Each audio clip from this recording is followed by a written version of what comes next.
Embarking on their quest, the TEM Fellowship travelled north to the particularly parlous plains of Procurement. Here they faced their first challenge, to defeat the evil demon Ajatar.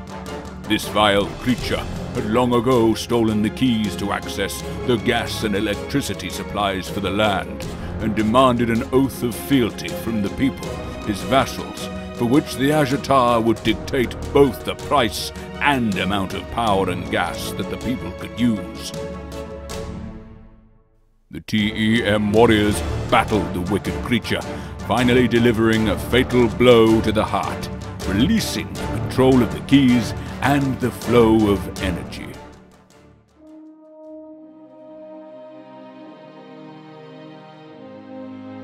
The victory against the tyrannical Ajatar enabled the TEM warriors to source secure energy supplies. Released from their oath of fealty, markets began to thrive, and the people enjoyed competitive rates for their energy. In the event that Ajatar returned, the warriors put in place an early warning system monitoring supplies and prices.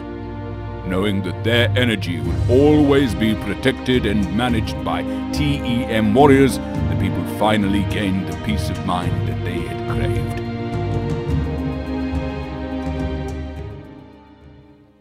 Heading south to the subtly striated straits of sustainability strategies, the TEM warriors were confronted by the gruesome Myru, the megalith-building giant. Myru was born out of environmental disharmony and imbalance that was neither sustainable nor good for the people of our world. The Myru fed upon a diet of energy use and resource depletion, leading to flooding, waste, pollution, and sickness, which left a trail of destruction on a scale never seen before. The TEM warriors fought to identify ways to return harmony and balance to the land, and so rob the Myru of its life force. The sorceress Sustainability Susan cast a series of harmonizing spells to starve the Myru and stop its unsustainable energy usage and resource depletion, thus ridding the lands of waste and pollution. Through her deep knowledge of the sustainability master planning, Myru's source of devastation and destruction was cut off, and the giant destroyer of lands was neutralized. Harmony and balance was restored to the land. Next, the brave warriors traveled east to the mirific mechanical energy mountains. Here, the lands had been pilfered by the insalubrious cyborg Sharuf.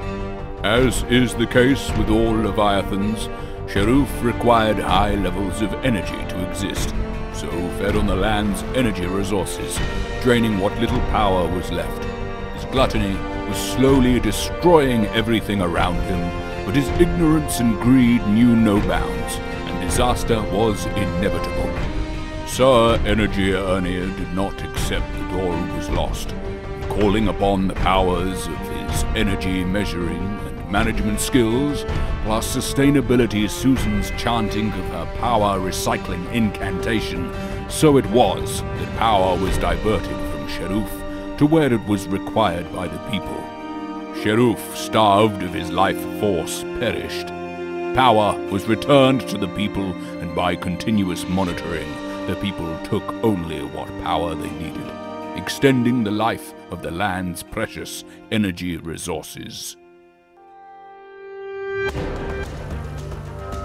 Moving on, the brave TEM warriors headed back north to the complicated catatopia of CRC and compliance. This beautiful land was under threat from the Krakogen, a diseased spirit that was wandering the land, leaving a trail of poisonous carbon emissions in its wake. Both the physical cost and financial cost by the imposition of the CRC levy hit the people of the land hard. The Krakogen had to be stopped.